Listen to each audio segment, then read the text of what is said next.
Are you ready for another story? Tonight we're going to read one of my favorite stories, and I've got 2 copies of this. I love this book so much. I'm going to try really hard to get through this without getting teary because this makes me cry every time. So tonight we're going to read The Crippled Lamb by Max Lucado, and with Jenna, Andrea, and Sarah Lucado, illustrated by Liz Bonham. Do you know what it means when someone is an illustrator? Whoever illustrated it is the one who did the pictures.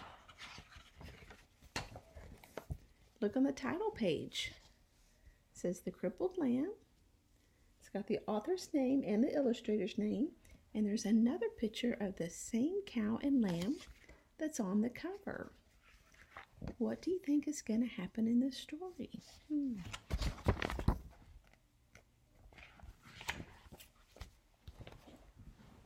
Once upon a time, in a sunny valley, there lived a little lamb named Joshua.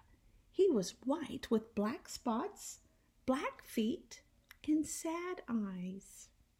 Josh felt sad when he saw the other lambs with the snow-white wool and no spots. He felt sad when he saw the other sheep with their moms and dads, because he didn't have a mom and dad. But he felt the saddest when he saw the other lambs running and jumping, because he couldn't. Josh had been born with one leg that didn't quite work right. He was crippled. He always limped when he walked. Poor Joshua. That's why he always watched while the other lambs ran and played. Josh felt sad and alone, except when Abigail was around. She was an old cow. She was brown with white blotches that looked like rain puddles on a path.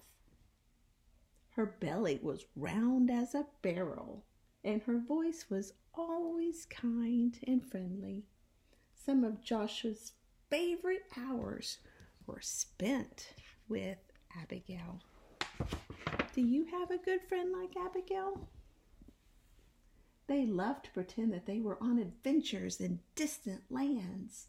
Josh liked to listen to Abigail tell stories about the stars. They would spend hours on the hill looking into the valley. They were good friends. But even with a friend like Abigail, Josh still got sad. It always made him sad to be the only lamb who could not run and jump and play in the grass. That's when Abigail would turn to him and say, "Don't be sad, little Joshua. God has a special place for those who feel left out."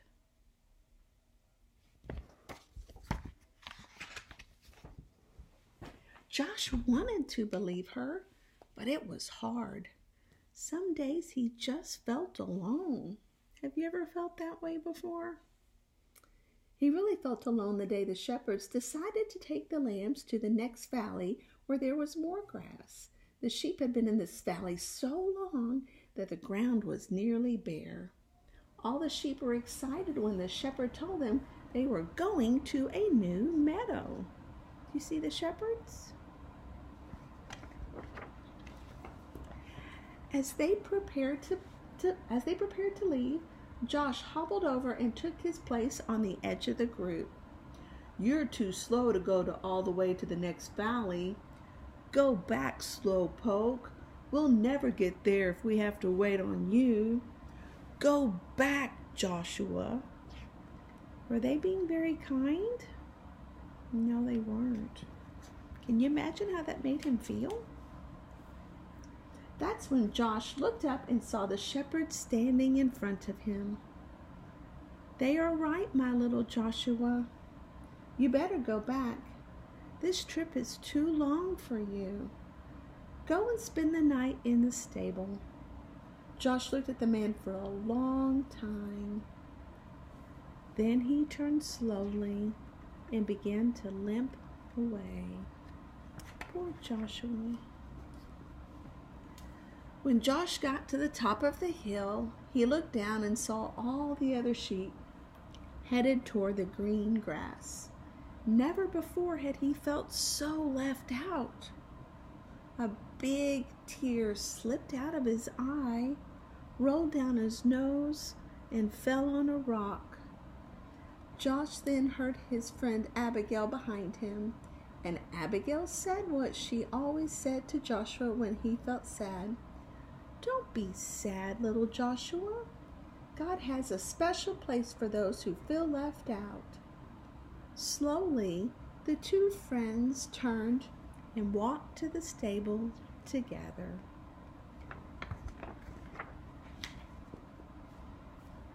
By the time they got to the little barn, the sun was setting like an orange ball. Josh and Abigail went inside and began to eat some hay out of the feed box. They were very hungry and the hay tasted very good. For a little while, Joshua forgot that he had been left behind. "Go to sleep, little friend," Abigail said after they finished eating. "You have had a hard day." Josh was tired. He felt Abigail lie down beside him, and he was glad to have Abigail as a friend. Are you a good friend to somebody like Abigail is a good friend to Josh? Look at this picture. What do you think is going to happen next? What do you see? Soon Josh was asleep. At first, he slept soundly, curled up against Abigail's back. In his sleep, he dreamed. He dreamed of running and jumping, just like the other sheep. He dreamed of long walks with Abigail through the valley. He dreamed of being in a place where he never felt left out. Suddenly, strange noises woke him up. I wonder what that noise is. What do you think is going to wake Josh up? Let's find out. Look at the picture. What do you see? What's happening? "Abigail," he whispered, "wake up. I'm scared." Abigail lifted her big head and looked around. The stable was dark except for a small lamp hanging on the wall. "Somebody is in here," Josh whispered. They looked across the dimly lighted stable. There, lying on some fresh hay in the feed box, was a baby.